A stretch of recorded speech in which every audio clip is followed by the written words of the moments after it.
not before that.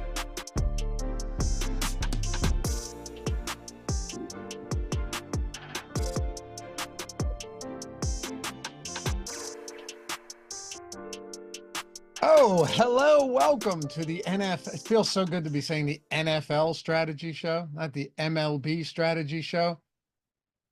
It's time has arrived to unveil the NFL single lineup sim. I know a lot of you guys have already been playing around with it since the beginning of the week, but last year, Greg Ehrenberg, by the way, Dave Loughran, if you're new, you don't know us. Now you do. If you knew us already, well, that was pointless.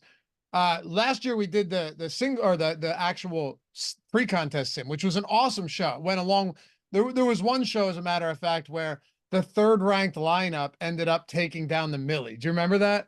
Yeah, one of our and neither Friday of us shows played it. where we had built out. It was just the default settings. We built 10,000 lineups. We simulated them all. We favored the top 150, and we're just talking about the lineups. It's the show that you and I do together on Fridays, which is back this year on Friday.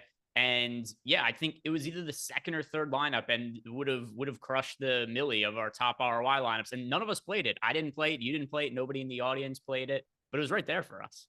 Yep. Yeah, it was. I think it was either the Mega Dallas stack or Houston. It was one of those, and that was when the Short Gamer TV took it down with the same build using the Sims. So yeah. Was it the Texans slate where like their kicker got hurt or their punter or something, and then Stroud would throw the ball like 70 times?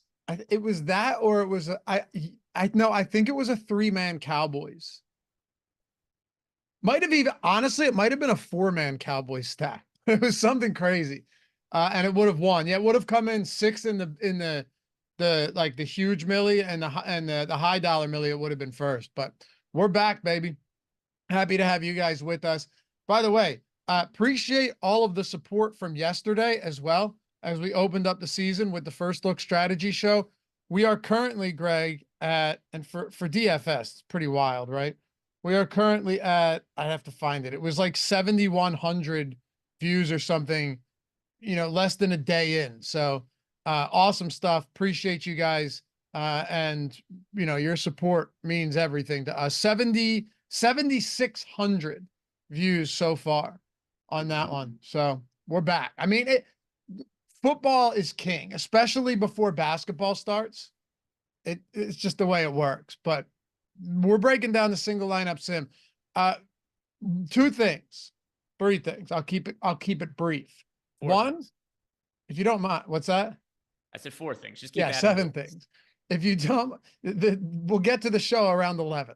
If you don't mind, the tone for your sins this wonderful Wednesday morning. Bow down before the YouTube overlords. Haven't done that one in a while. Hit that thumbs up. Subscribe to the channel.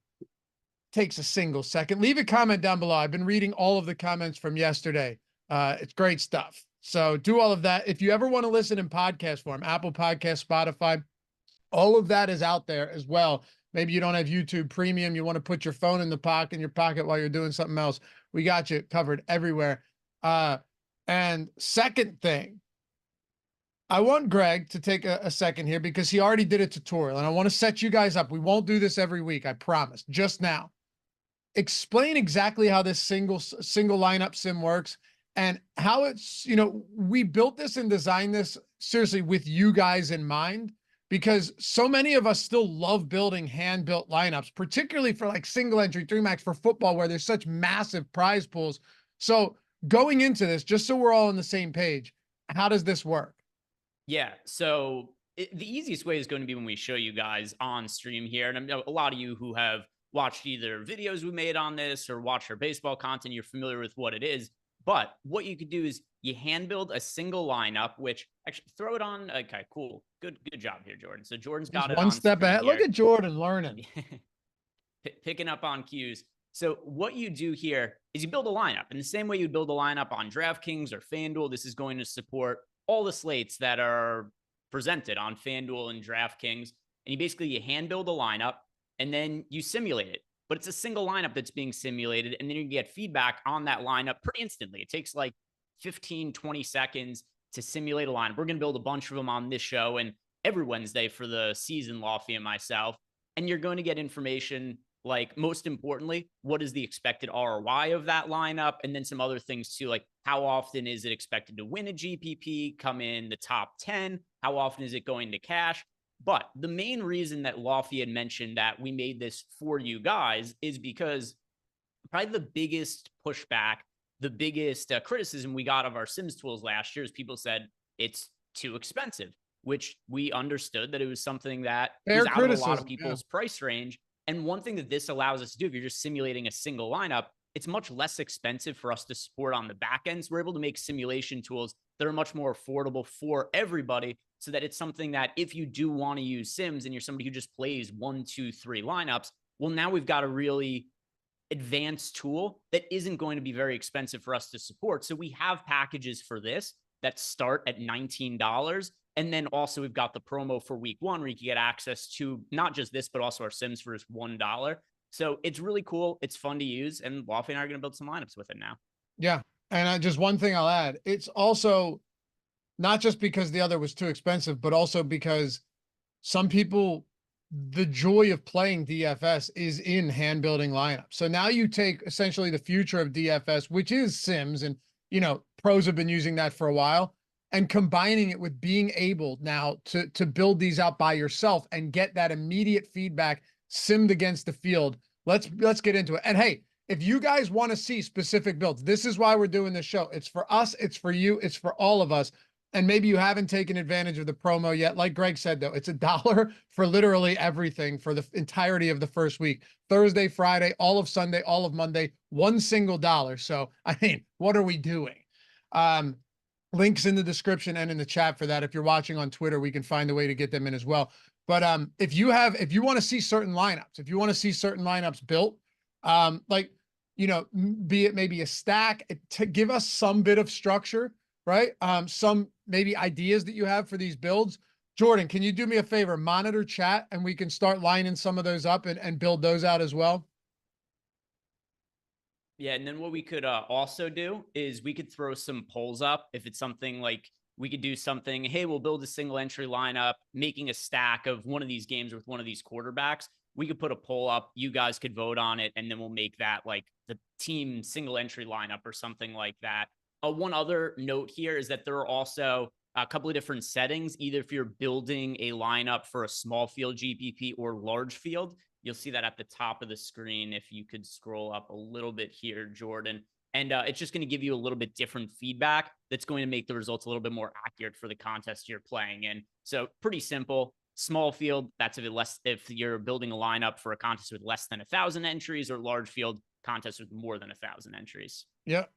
Let's get into it. All right. So here's what I want to try first, because, and I kind of want to feed off of what Ben and I talked about on the First Look show yesterday. And Greg, if you guys didn't watch, I'll fill you in.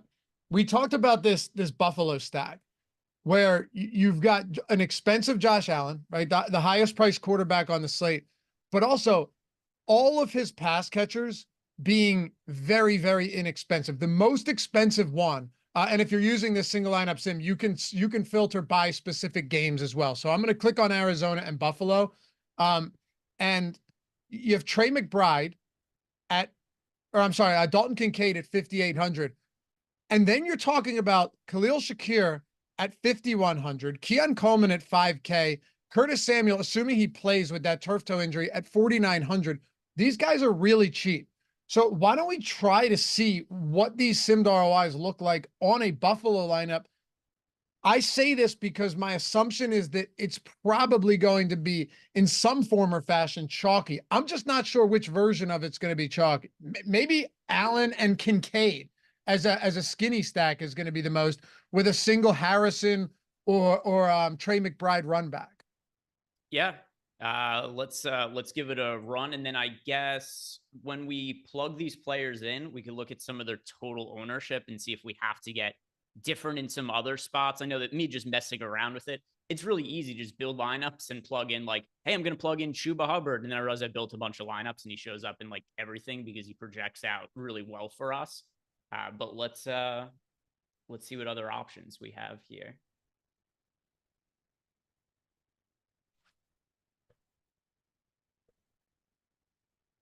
Is it hard for you to see through Zoom what's on screen, by the way? Yeah. So what I do is I just pin it.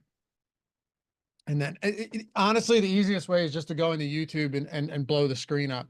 But Yeah, that's what I'm about to do.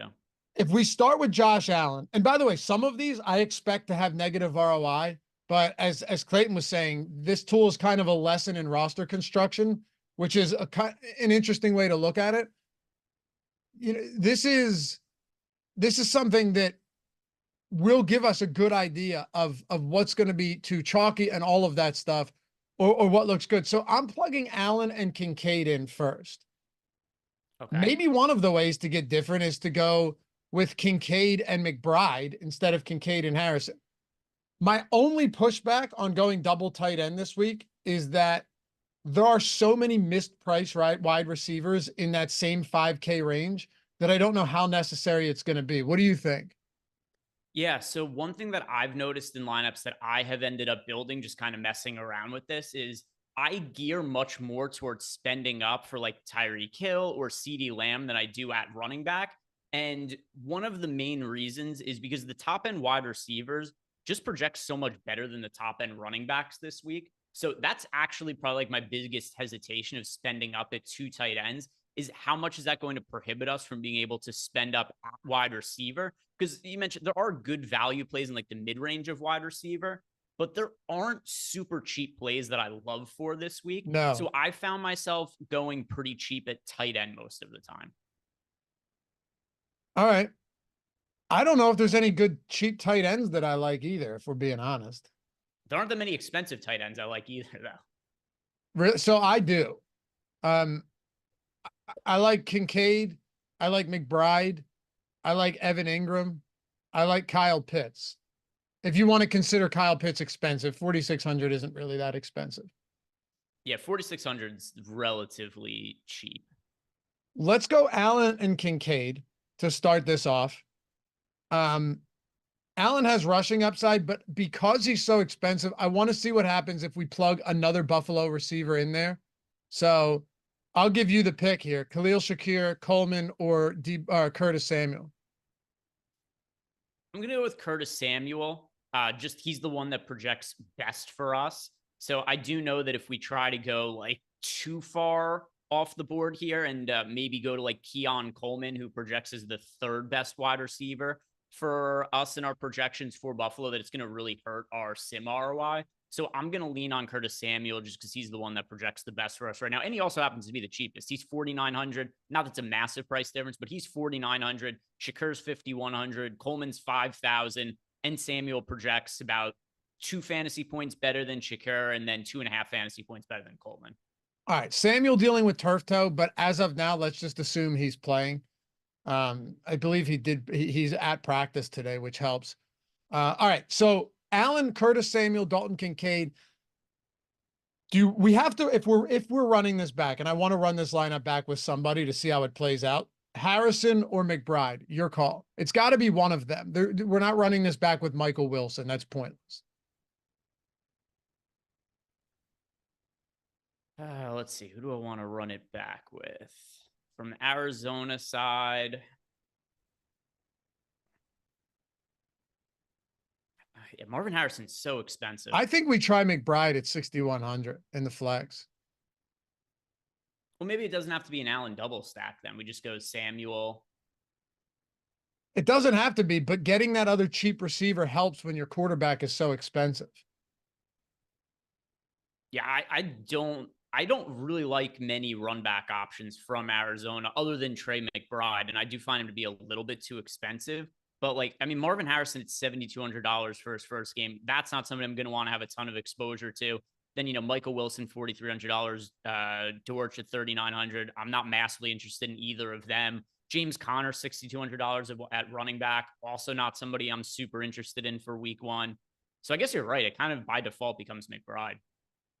I want to see before we go to running backs, if we can get some less expensive receivers in. And I'm going to plug one in that I like quite a bit this week. Malik Neighbors, already over on in our Odd Shopper marketplace, in the marketplace, because you get, you know, push notifications straight to your phone and into Discord as well. I have already added for the subs a Malik Neighbors ladder play, Greg. So I'm with it this week. I like him. Burden He's going from a Eagles fan to a Giants fan.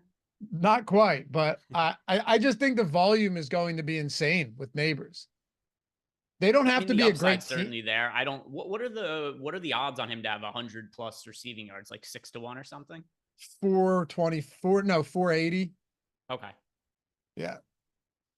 I don't think it's crazy. I mean, you saw him in the preseason, 6 targets in the first half. He was peppered with targets by Daniel Jones, and Daniel Jones was already rusty. Neighbors is going to be an absolute stud. Like this guy is going to be elite. I'm pretty confident about that. The Vikings don't have a formidable pass rush. The Vikings do not have a great secondary, even with Brian Flores there. Like the secondary is not great. So I like Malik Neighbors this week.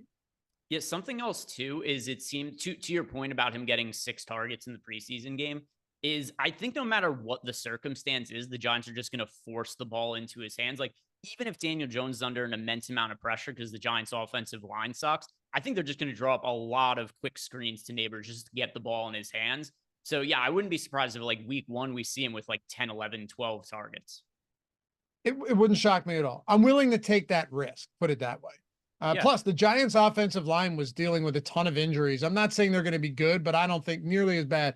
There's such an injury-riddled offensive line for the last several years. This gives us 4,800 remaining to work with. So now the question becomes, do we try and jam a cheap defense in just to see what it gives us, or should we build the rest out and then go defense last? Yeah, so the way I've been doing this is if I'm building an expensive stack, I'll throw in a cheap defense just to Yep, give me an idea for how much salary I have to spend with my remaining players. And then same. what ends up happening is if I build out the lineup and there's some salary remaining, then I just upgrade the defense to something else. But yeah, if I'm going expensive stack, I'll just plug in a cheap defense. I also don't really give a shit about defense. It can make or break a slate, but it's very unpredictable. Like which team is going to have the fumble recovery for a touchdown or a punt Yep. return for a touchdown?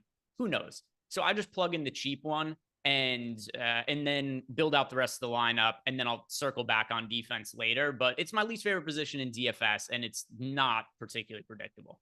All right, good. Carolina Panthers defense it is then.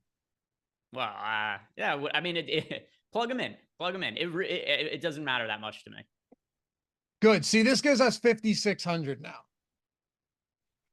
You want to steer this ship to the next position? Yeah, let's go running backs now. All right. So we have 2 running backs and a receiver left. My guess is this lineup doesn't grade out all that well with this double tight end here, but last year we did see a lot of double tight ends. It's just that one of them was usually cheaper. So let's see. Who do you want to go with? So it's funny. I know he's one of the best overall projected points per dollar plays for us. And then on top of that, he's expected to be pretty popular. But considering we have the Panthers defense and we're getting a little bit of added correlation here, plug a Chuba Hubbard in. I don't know if you've seen his opening props. They're really high. Like for reference, Chuba Hubbard has pretty much the exact same props as Derrick Henry for week 1. Outside of touchdown equity. Yeah, but like the yardage props are the same. The problem is the Panthers aren't expected to score ever this year, so that's what's going to hurt some of his team. I think their offense will be better for sure. I think their offense is going to be considerably improved, believe it or not. People will scoff at that, fine, but Frank Reich gone. That guy is just terrible. But aside from that, like their coaching had been terrible. You bring in Dave Canales, you bring in new coaching. I think the impact of bringing in Deontay Johnson is also heavily understated. Like I think that makes a very big difference in this offense. So the most likely scenario is the Panthers just not going to be good, but I do think there's a sneaky amount of upside in their offense in the case that Bryce Young might not be terrible. He probably is. He might not be. We've had so many young quarterbacks that come into the league that are just awesome right away as of late that just kind of thought of like, oh, that's the normal. You're going to have a CJ Stroud each year or a Patrick Mahomes just come in and they're an MVP candidate right away. What typically happens, though, is young quarterbacks suck in their first year. Even the really good ones like Peyton Manning, he was terrible in his first year. Yeah. He threw, was it like 28 or 29 interceptions. How many people do you think after Peyton Manning's first year, if we had social media, would be like, Colts are going to be terrible going into Peyton Manning's year 2. He's a bust, this, that, and the other. Bryce Young, and once again, I'm not saying that Bryce Young is going to be great this year, but I haven't just written him off as being terrible because he was bad in his first year. He's clearly talented. He was the first overall pick last year. So there is a scenario here where it's like, hey, look, Bryce Young is a competent quarterback in his second season, and the Panthers aren't that bad. But either way, I'm good with Chuba Hubbard here. Okay, me too. By the way, I don't think they're going to be good. I just don't think they're going to be terrible, like nearly as bad as last year, right? I think they will score in games. If that's not a ringing endorsement, I don't know what is. I think they will get some points. All right, let's go. I'm just not as high on, and I know we have Carolina defense anyway, but I'm not as high on Alvin Kamara as most people this week. So allow me to see if I can pivot elsewhere. The mid-range, I have no issues with at all. It now becomes like, where do we want to go in the mid-range? One of the spots I like, and I don't hate the Aaron Jones, Malik Neighbors correlation either, is Aaron Jones or, well, we can't go James Cook. I love James Cook this week. Like Rachaad White and Kamara project the best at this price range. I'm going to throw Rachaad White in there against this Washington defense. I think Dan Quinn fixes some things up, but I don't know if they gel immediately out of the gate. Really troublesome numbers and trends last year with this Washington defense. Give me Rachaad White here. He's popular, but I also think that we're going to have some unpopular builds here with this double expensive tight end. I'm not worried about a 22% Rachaad White. One other thing as well about Rachaad White is I do think that later on in the year, there's a chance we see Bucky Irving start to cut into his snap share. I don't think it happens in week 1, though. Okay. I also agree with you on that. And I think, sooner than later, you could see that be the case. We have 5,300 remaining. All right. Which actually doesn't, I don't think it puts us in a bad range at all. You have Joshua Palmer, technically the de facto, at least week 1, number 1 for the Chargers. Deontay Johnson, if we didn't have Chuba, would be my guy here. But you have Brian Thomas Jr. at 4,700. I don't hate that at all. I think Palmer's probably the guy, though, against this Raiders team. I know with Greg Roman and Harbaugh, it's likely going to be a run-heavy offense, but that doesn't mean no passing at all. He's probably going to play 90+% of snaps every single week. Yeah, and by the end of the year, it could be Ladd McConkey that's the number 1 overall receiver for I hope the Chargers, it is. But it's going to be his first NFL game. There's a little bit of a more rapport with Justin Herbert and with Joshua Palmer. So I think at least the early part of the season, he'll lean a little bit heavier on Palmer. So I agree with you on Palmer. If we weren't actually already playing the Panthers defense with Chuba Hubbard, I would say maybe we look to go cheaper at wide receiver and upgrade the defense spot. But I'm cool with, and not that it's a massive amount of correlation, but I do like that we're getting a little bit of an added correlation by having Hubbard and the Panthers defense together. So let's go with Palmer. All right, run it, Jordan. Let's see what we get. Oh, and Greg, what would you say? I believe last time I talked to the guys, they're working on something to provide context for, where the win percentage, top 10 percentage, cash percentage ranks. What would you say is a good number that we're looking for? Because some people may be unfamiliar with the context here. Yeah. So if you have anything that's like 30+% cash percentage, which we have right here, that's really strong. Oh, look at this. Look at this. Yeah. 105.7 sim ROI, expected to win 0.3% of the time. So I know a lot of people might look at the cash percentage to your question and say, like, that doesn't cash all that frequently. Keep in mind, though, GPPs, you're usually seeing it's like 18 to 22% of the field that cashes. You're not going to build a lineup that's expected to cash in a GPP 70% of the time or anything like that. So if you could get anything that's cashing like 30+% of the time or expected to, it's probably a pretty good lineup. Absolutely. By the way, I have not run a single lineup through this for week 1 yet. I've not run a single lineup through it for the pre-contest sim. So I had no idea what was going to play well here. But Greg, for our first run, 105.7, come on. That's pretty good. You should be excited. Yeah, and Jordan, stop in the chat with the fucking Costco guys saying how many booms this lineup gets. How many what? Oh, you don't know about the Costco guys on social media? No. I don't know how you avoid it. It's like the only thing that shows up on my For You feed. Good. Don't look it up because it'll pollute your timeline. You don't need to know what it is. I do love Costco though. I do too. I don't like the Costco family though, who they've it's terrible content, but it's so bad that you can't turn away from it. It's incredibly cringy. It's basically it's a family that goes to Costco and they do like food and like product reviews at Costco. Oh, those and they're people really are enthusiastic. a scourge on society. Yeah, I'll pass. All right. Beautiful. JMF, does the sim ROI stay as it is, even if you run the same lineup at a different time and date? Well, I mean, it depends if nothing changes, right? But like we could have, like you said, JMF, to your question, we could run this later in the week and it's better or worse, depending on what type of news you potentially get, depending on if ownership changes or anything like that. So yeah, it depends. And ultimately, Greg, I think you would agree that running these as close as you can to lock is always going to be better than not doing that. Yeah, because you're gonna have more data then. And then also, I forget on the back end whether we use a random sample for our single lineup sims, but you could run the lineup and then run it again right afterwards, and the sim ROI could be a little bit different. But the reason that is because you're simulating the slate. The exact same outcomes don't happen every single time. A good lineup is still going to be a good lineup, though. And oftentimes you might run something and it has a sim ROI of 105. Then you can run the same exact lineup again and it might have a sim ROI of like 120 because just on another sim run, it might have just won the GPP one more time. But just anything that has a high sim ROI, you've got a good lineup there. You're not going to build a lineup that has like 100% sim ROI and then rerun it, it's negative or anything like that. So anything good that has like a big positive number, it's a good lineup. Right. Unless news breaks, like unless things happen. Yeah. Yeah. That's the thing. So if nothing happens, then good is good, but things will happen. Excuse me, week one's going to be a little bit different. It should at least, unless we get any freak accidents or injuries. But yeah, aside from that, we should be good. All right.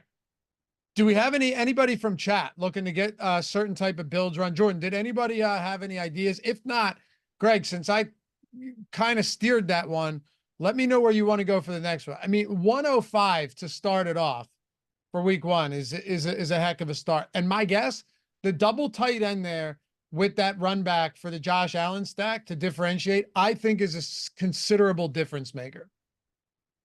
So I'll tell you what my favorite game to stack is. It is the Jaguars Dolphins game. It has an over under 48.5. There's not that much ownership going to this game. Like Tyreek Hill is ownership going to him, but like Trevor Lawrence isn't all that popular. Tua isn't all that popular. So if you wanted to make a stack of this game, and once Tyreek Hill is popular, Christian Kirk is popular, the quarterbacks aren't though. So you actually could plug in Tua and then go Tyreek Hill, Christian Kirk. And I really like the correlation there while also getting a way to kind of minimize the overall ownership. All right. So so then the question becomes also, I had mentioned to somebody yesterday that we don't pay super close attention to weather this early in the week. From a betting aspect, I do, because, I don't want to bet the over on a game and the weather's terrible and the total drops 8 points, or bet a favorite and they're a pass heavy team that struggles in bad weather. Trevor Lawrence struggles in bad weather. I'll never forget that game a couple of years ago against Philly where he fumbled 4 times in the rain. That's an issue for him. But so just throwing it out there now, Greg, we'll keep an eye on this, right? Because it could be pretty bad. But as of now, let's just assume that the weather is going to be fine and try and build this out. Do you want to go with Lawrence or do you want to go with Tua? I prefer Tua. I mean, honestly, either of them are fine. You know what? I'll go. Let's actually go Lawrence, just because the first lineup I built in this, I put it up on Twitter, and I ended up doing it with Tua as the quarterback. So let's go with Trevor Lawrence instead. Okay. Personally, I'm a fan of that, so I'm on board. Let's go Lawrence, and the double stack for the Lawrence lineups gets pretty fun for a couple of reasons. Unless you're trying to triple stack it, in which case, feel free to let me know. But the double stack is fun because you have Brian Thomas, you have Gabe Davis, you have Christian Kirk, and you have Evan Ingram. In the hierarchy there, I think in week one, it's still probably Kirk, Ingram, Thomas, Davis, but it could be Davis, Thomas. I I think Thomas is probably pretty involved out of the gate, honestly. I strongly prefer Christian Kirk, at least for week one, over Brian Thomas. Well, And hold then on, hold on. also Me too. Ingram, I'm just because talking there about aren't. I was talking about between Thomas and Gabe Davis. Sorry, my bad. Yeah, so You're good. between Thomas and Gabe Davis, that's really close to me because it's both of them are going to be, obviously Brian Thomas, first NFL game, and then Gabe Davis, first game with the Jaguars. And I think his role here is going to be kind of similar to what it was in Buffalo, where you're going to get a lot of games out of Gabe Davis where he doesn't do shit, where it's like, hey, Gabe Davis, 3 targets, 2 catches, 30 yards. And the next week he's 1% owned. He has 6 catches for 180 yards and 2 touchdowns and like 2 50-yard touchdown catches. And then he becomes popular next week and he goes back and doing absolutely nothing. He's going to be a crazy high variance player with Jacksonville in the same way that he was with Buffalo. At least for GPPs, I think you can make certainly some sort of case for Gabe Davis. But Brian Thomas is equally an unknown. We do have Brian Thomas projected relatively quite a bit better than Gabe Davis, which I'll fall back on that to lean a little bit more towards Brian Thomas.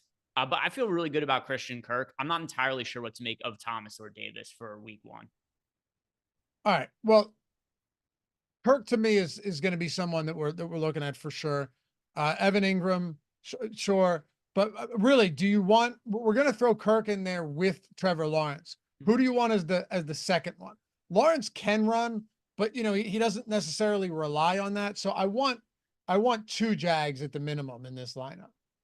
Yeah, I think the one that makes the most sense is Evan Ingram. A lot of times the tight ends I play are ones that are just correlated to the game environment. Either it's a tight end that's stacked with my quarterback or it's a run back or something like that. That's how I think you often get the most out of the tight end position when you don't have like Sam Laporta or Travis Kelce or George Kittle. A lot of the top tight ends, like if you guys have been doing best ball drafts, the ones that have been going off the board earliest, almost none of them are available on the week one main slate.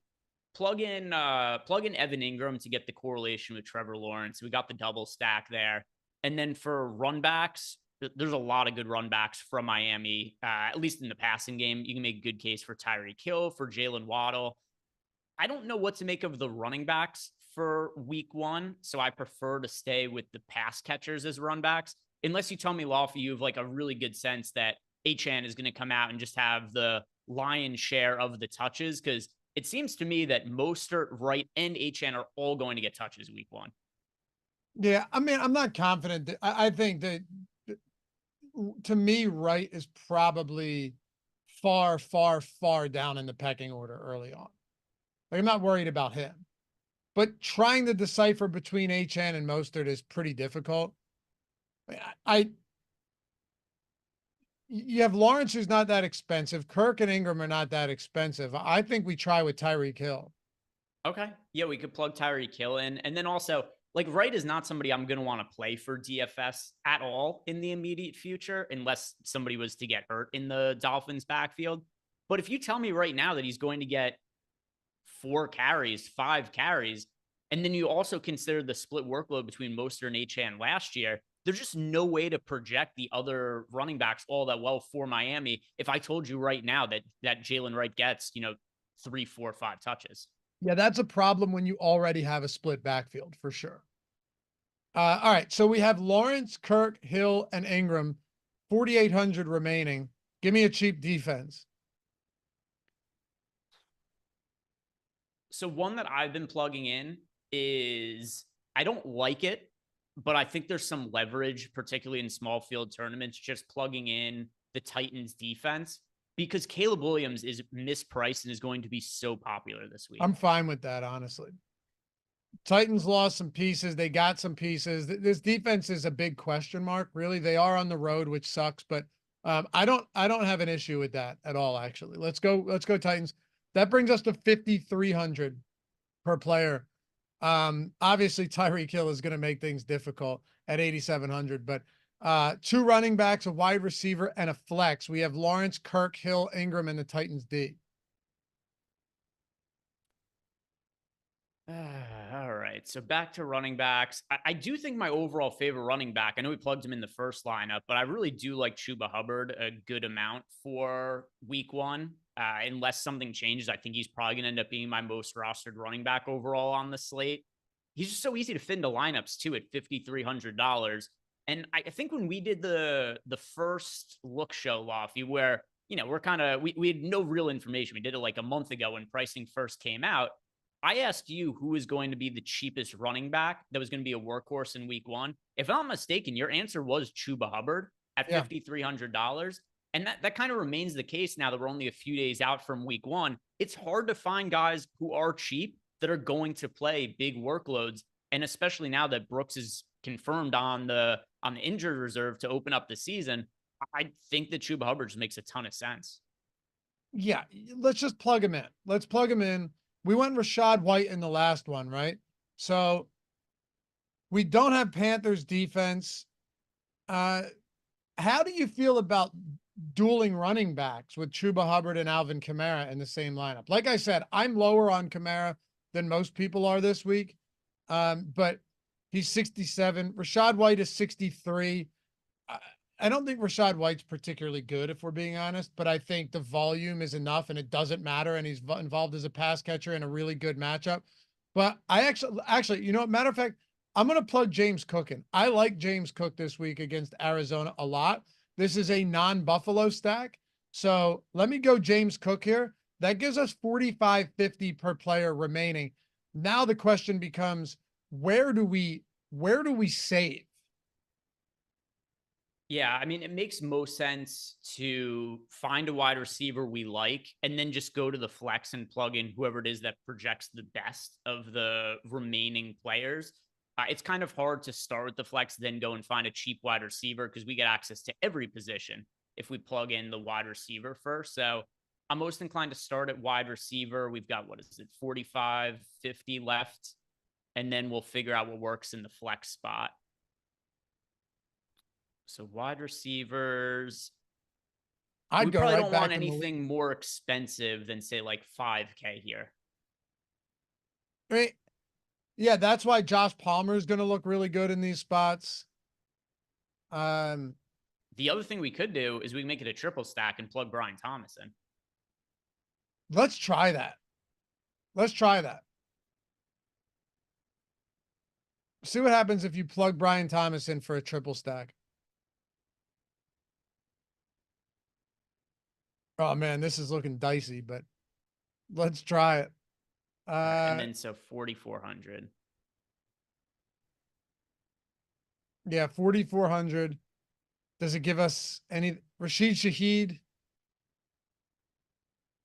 That's interesting. It does give us a little bit of correlation with Hubbard. I actually don't hate Rashid Shaheed here at all. Yeah, Rashid, look, again, like I've said, I don't think the Panthers are going to be terrible. I don't think they're going to be good, but don't have a ton of outside of Horn, who we don't even know. The guy's been injured so often. Let's plug Rashid Shaheed in here at 4,400 and let her rip. See what we get here. The triple stack is requests. We ended up getting a bunch of requests from YouTube chat. Let's see. I don't know. There's how about that? Yeah, so we're over the target. Yeah, pretty similar in terms of expected results from our first lineup. A lot of correlation. We got Trevor Lawrence triple stack. We got a run back. We ended up getting a mini game stack with Chuba Hubbard and Shaheed in there. And then in addition to that, getting a little bit of leverage, Titans defense going up against Williams there. Yeah, I think it's a sensible lineup. A couple of other spots for those of you guys that weren't with us yesterday that interest me are the Baker Mayfield stacks. I don't hate that, especially if Washington's defense is as bad out of the gate as they were all of last season. And I don't think they will be as bad because it's difficult to be as bad as they were. But Tampa Bay, everyone's super down on Tampa Bay. They're getting very, very little ownership, particularly Baker Mayfield and Evans, essentially all going to Rashad White. So that's one of the spots that I'm pretty comfortable getting to, particularly in large field tournaments. Or actually, matter of fact, anywhere. Where my guess is, you have like Indy, pretty popular, Jacksonville, maybe not crazy popular, but those pass catchers are cheap. Buffalo, Miami, those type of spots. With some of the requests we've gotten too, let's hit it. Lil Detroit asked, Laffy, can you give a take on Demario Douglas? I mean, I suppose I could.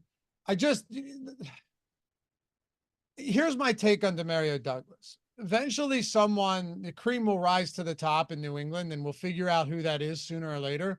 But it might not even be Jacoby Brissett at QB. It could be Drake May going forward. On a slate like this, Greg, you have so many good, in my opinion, underpriced options at the wide receiver position, like sub 6K, to where a $4,800 Demario Douglas on a team with a 15.5 point implied total and a entirely ambiguous wide receiving core. I just don't necessarily understand taking that risk.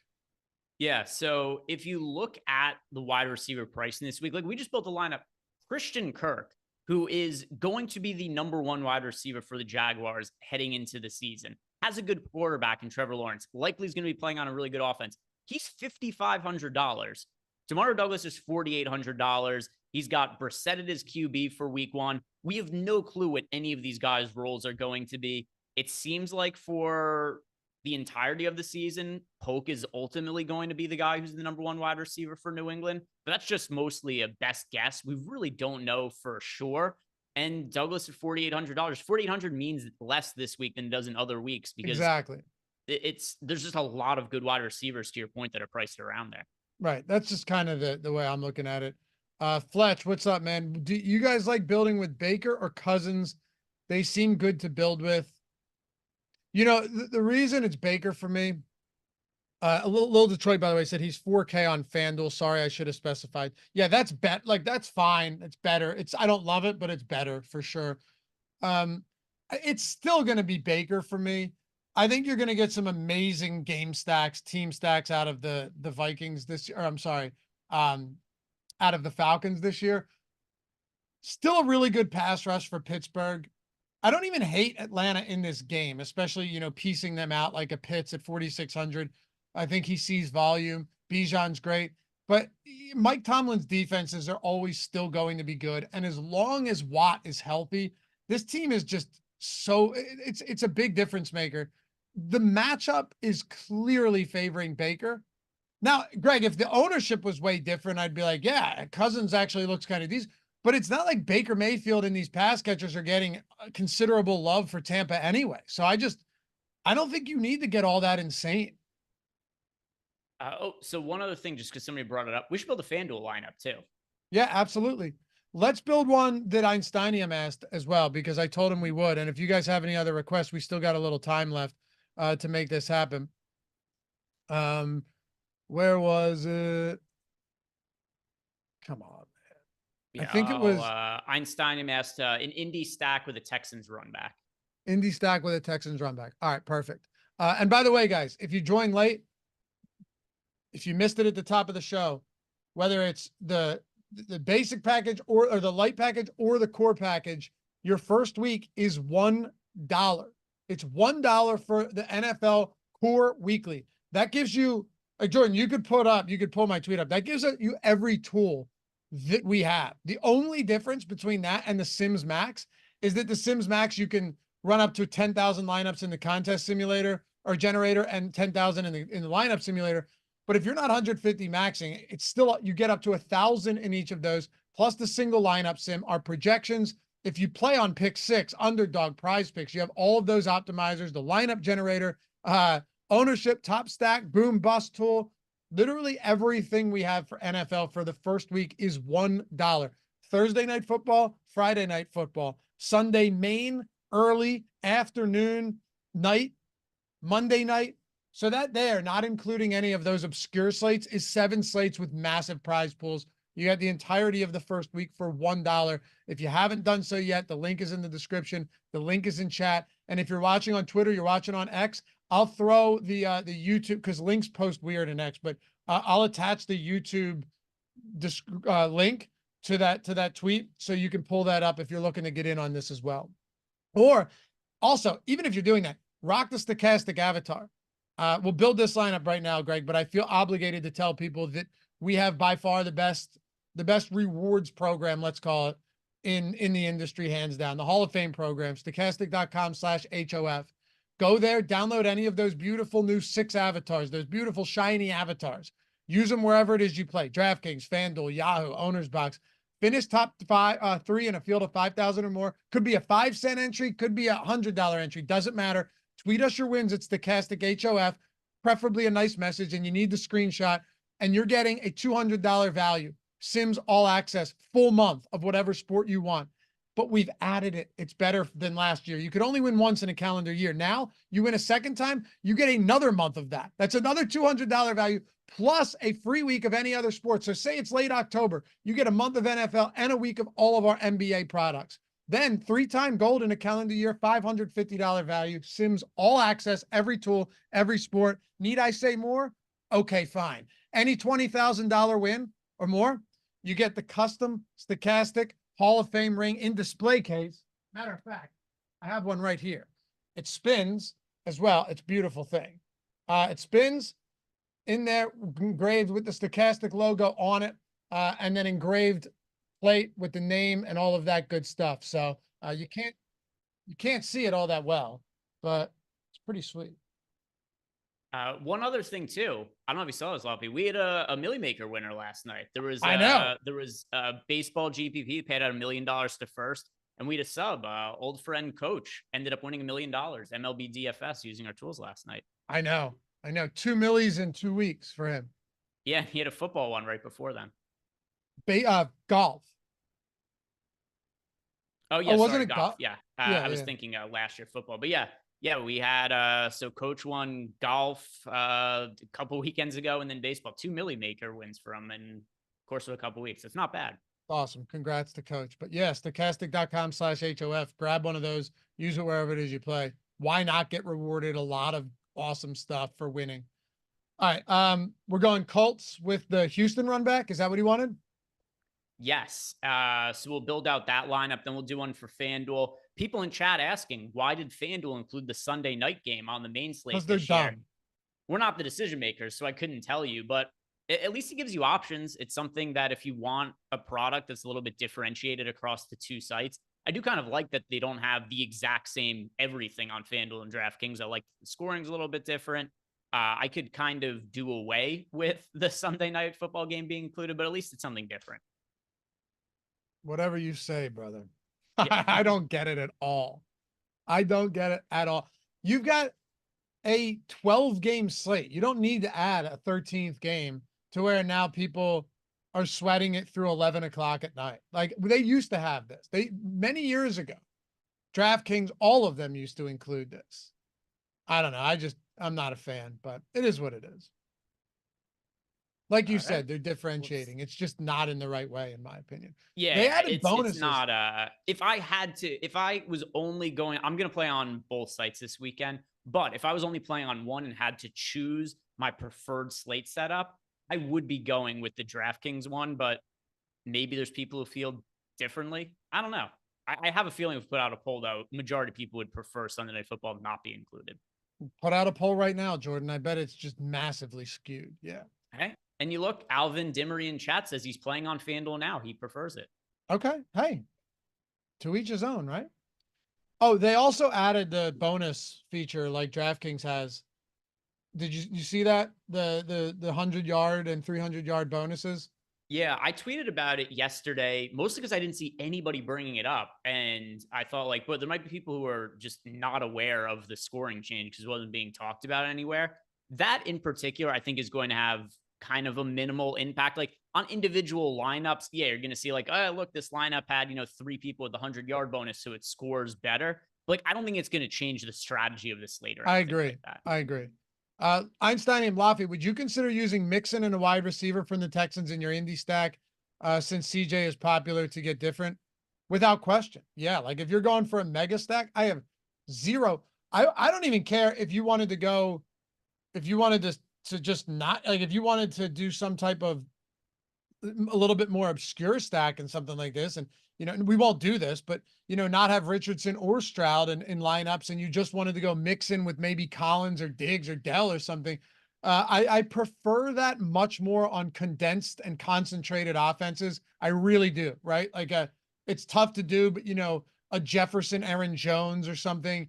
Um, there's spots where we're going to, we did last year and it worked out really well for us. Puka Nacua, Kyron Williams, when Cooper Kupp was out. There are going to be spots for sure, Greg, where we can do that. Go running back, wide receiver without the quarterback. And sometimes when it's on a popular team, it makes even more sense because that team's getting stacked and people are playing some, cheap kind of underwhelming wide receiver two in that double stack. And they're foregoing the running back in that spot. Very early returns on the results, but 80% of people not liking the Sunday night football game being on the FanDuel slate. Make it 82 because I just threw it in there as well. Anyway, let's do it. So he wanted Richardson, right? We want Richardson. Yeah. I don't know. I'll be honest. I don't know what to make of the Texans pass catchers going into week one. It's so much depth. I don't know what, and you have Dalton Schultz too, and you have an actual, decent running back, and not that Mixon's much of an upgrade from anything at this point, but my assumption is he's going to get decent work.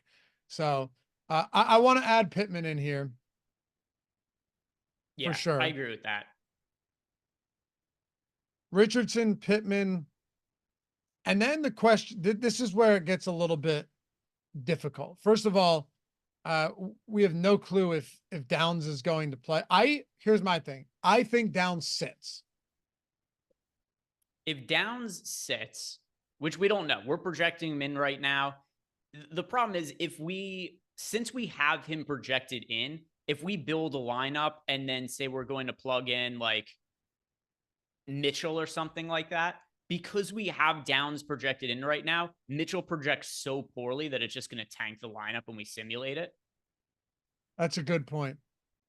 Unless we change projections on players, we could zero out Josh Downs and we could change Mitchell's projection to say like 8.5 fantasy points, and we could actually build a lineup projecting Downs out by doing that. Let's do that.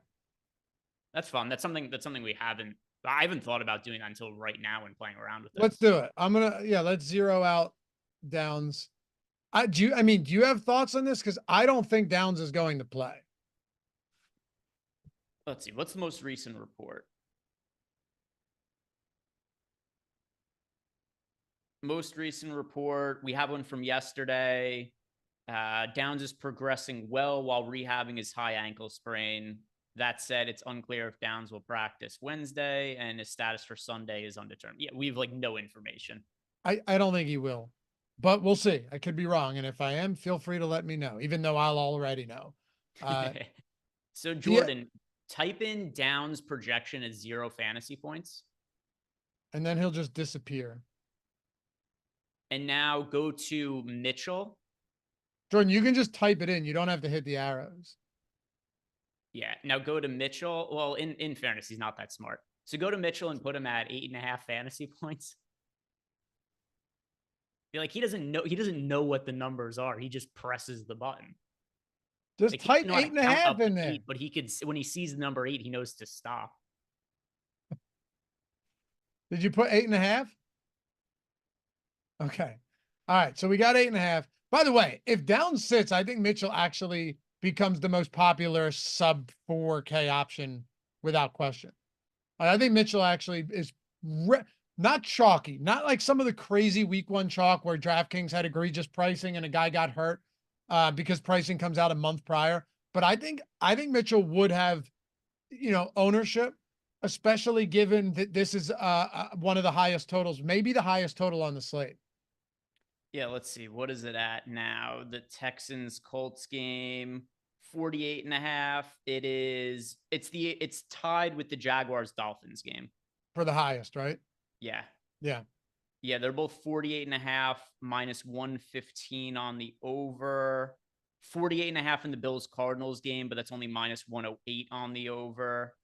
So yeah, those two games. Well, actually, and then when we look at the FanDuel game, the Rams Lions game, 51.5. Doesn't matter for DraftKings, but it does for Yeah, FanDuel. 51.5. I'll plug a defense in and just see where we can work with this. Just doesn't really matter. I don't care where we go on defense, in case you guys are wondering. I'm going to plug the Patriots in against Cincinnati here, just to go different from what we've been doing. Again, I really don't care what we do on defense. Try and open some things up. And like you've said, if we have additional salary, we'll upgrade a little bit. But that's our last issue here. 6,100 per player remaining. Where do you want to go with the run back? This is where it's tough because so I feel the best about Nico Collins of all of the Texans wide receivers. I feel pretty good predicting for you that Nico Collins is going to be the number one wide receiver for Houston this year.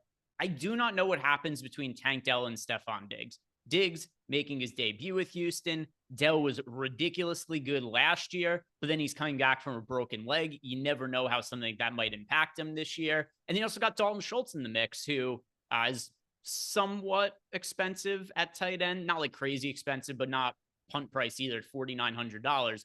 There's so many guys to get touches here. I'm going to say Mixon at running back is my preferred guy to get in here as a run back, but it's tough. Let's try it with Mixon, 6,600. And DFS temp, I agree with you that Kylen Granson should be, especially, well, it's a shame because Jelani Woods is a guy that I just have loved since he came into the league a couple of years ago. Just, absolute athletic freak, but he's constantly injured. It's a wrap. So, he's already done for the year. He missed every game last year. I know he was down on the depth chart, but I would have been a lot more concerned if Jelani Woods was active because I still think he could have snuck up pretty quickly. A guy like a downfield, he's just a freak. But yeah, Granson at that price point, if you wanted to go with him, I don't hate that at all, especially if Mitchell were to become popular with downs out and you're getting to what's Granson's price point? Like 2,900? Yeah, 2,900. Don't hate that at all. But in this lineup, we'll get a little bit we'll do this. Yeah, and then also just to double back on what Loughran and I did before, if you guys do change the projections of players like we did with Downs and Mitchell, it will impact the sim results too. So if you disagree with our projections or just a scenario like this, Downs is questionable, you don't think he's going to play, and you want to build a lineup for fun early in the week, it's Wednesday, we don't have all the injury information, just zero that player out who everything is going to get the benefit, change their projection, and you could run a sim for that lineup under those considerations. Yeah, exactly. All right. RB2. We have 6K remaining. Let's go. Let's not go Chuba in this one, even though we probably could and should. But let's try something different. You know what? What are your thoughts on Zamir White this week against the Chargers? I think that's going to be a very slow-paced game. I think the Chargers are going to run a lot. I think, in turn, the Raiders are going to end up running a lot because Gardner Minshew is their quarterback. I don't think it's going to be a game with a lot of possessions in it, and that is going to cut into Zamir White. I think he's going to be a workhorse back this year, but I'm not totally positive on it. He's somebody who I don't have a strong take on. I'm probably just going to be somewhere around, like, if he's like 8% owned, that's probably where I'll be around as well. It's fair. I think he'll be a workhorse early on. And, if the results aren't there, not great. What if we paid up? What if we tried Bijan here? Let's try paying up at running back and see what happens. Yeah, we have, because we rostered Mitchell, we have some salary to spend here, and then just 3 spots left. Wide receiver, the tight end's going to be fairly cheap. So yeah, we can make that work. We can make it work. At wide receiver, since Tyreek Hill is going to be really popular and we don't have the salary to spend up for him here, I kind of like going to Jalen Waddle. just you get a little bit of leverage if Waddle's the guy this week as opposed to Tyreek Hill in a lineup that isn't a stack of the Dolphins or Jaguars. Okay. Yeah. I was going to say Kirk because it's 5,500 and he projects really well, but we can try Waddle. Sure. We could play Kirk in the flex as well. And then we've got a secondary mini stack. All right. Let's try that and see what it leaves us for a tight end. 4,400. It feels like a bit of a dead range.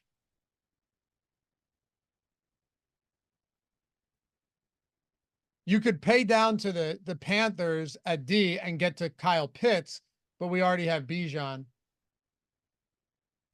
Yeah, let's see who is left here that fits in. 4,400. Oh, hold on a second. You could go Rashad White over Bijan and get to Kincaid or Ingram. That might be the play right there. Okay. Yeah, let's do that. I'd prefer to go to Kincaid because we already have Kirk. Let's go. We just let's try it. I wonder if this is actually a popular build. Well, we'll see. I think it would be if Downs is out. I think this might be too chalky. No good. So not a lineup we would want to play here. I think it's too chalky. Yeah, well, something else in hindsight that probably works against it as well. It could be hard to make double stacks with Anthony Richardson just because so much of his upside is going to come from running. True. True. Let's see. I ran 150 while we were talking on the Sims. And I'm just curious to see what the Anthony, like how many Anthony. All right. So I'm just going to filter in the Sims. By the way, you guys, you use the dollar promo, you're getting this Sims tool as well. So don't think we're using, like you can use this tool on top of the single lineup Sim. So. By the way, another part of this is also Joe Mixon projects terribly for us. That's a good point as well. But also to what you're saying here, of our top 5, let's see, let me star 150 real quick. Of our top 5 Anthony Richardson, Anthony Richardson lineups, of our top 5, 4 of them are skinny stacks. So 4 of them are QB +1. So good point. Now there are a decent amount of QB +2s, but a lot of QB +1s. Also in the QB +2s, I am seeing some Kylan Granson in there. So DFS temp, that speaks to what you were talking about as well. Yeah. I suppose that may be it. One more thing though. If you see up top on the screen where it says $100 drafters, what is the over? We're doing this because to shout out the overlay for you guys. What is the overlay right now? Last time I saw, it's insane to the point where I don't like to use the phrase free money, but like if you're thinking, oh, it's time to get in some drafts before the season starts, where should I do it? There's 50,000 spots left. And this is this 1 million the first? It is a $2.5 million prize pool, 500,000 500K first, and it's like 70% full right now, the drafters contest. With 1 day to go until the season starts. Yeah. 1 day to go. So link in the description and in the chat. If you're looking to get into drafts and you're saying, all right, well, what should I be searching for? Maybe you don't know a ton about best ball. Our best ball, by the way, projections and everything are free, but 100% match up to $100. So you put $100 in or 50, whatever, it's instantly doubled into your account. But the fact that Drafters right now has 50,000 open spots, like Greg said, around 70% filled with the season starting tomorrow, $15 to enter, just a ridiculous amount of overlay. And if you hop over there, you're getting, if you draft 10, you get a bonus ticket. You draft 25, you get another bonus ticket. So you're getting bonus tickets on top of that. Check it out. Link down there in the description and in the chat. Lots of overlay. There's just simply I don't think it's unreasonable for me, Greg, to say that this is not going to fill, right? No, I would be pretty surprised if it ends up filling. It could end up getting, close because there's a day left here, but I'm pretty confident there's going to be overlay and it's something to take advantage of. And then also you get the deposit bonus if you guys haven't checked out Drafters. You have promo code Stokastic too. So you get overlay, you get $100 deposit bonus. Just good way to give yourself plus CV heading into football season. Absolutely. Shout out to you guys getting us over 100 likes here as well. Anything else before we get out of here for the morning? Yeah, we didn't end up building lineups for FanDuel, but this does support FanDuel, supports DraftKings as well, supports some of the alternate slates. So maybe something that Lofty and I could also do on some of these shows in the future. Maybe build some showdown slates. We'll look at FanDuel as well as DraftKings. There's different things that we could end up doing for sure. We'll definitely do FanDuel. Also, bear with us because we're going to try and figure out the best way to run this show. If you guys have suggestions, seriously hit us up. Over on X, you got Greg at G Ehrenberg DFS. Me at Lafay_D. Both of our names are right there. Our DMs are open. You ever have any feedback for shows, ideas? Hit us up. We're all ears. We're not like Josh Engelman. You know what I mean? We want to learn. We want to take constructive feedback, right, Greg?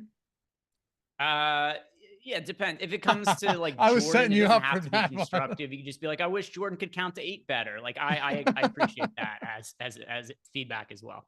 No, but we'll do everything we can to streamline this show and make it better. It's the first time we've ever done it. I think today was pretty fun though. I like going through lineups, but also talking through each player when we do it. I think it makes a lot of sense, and it's going to put us on the right track for every week, man.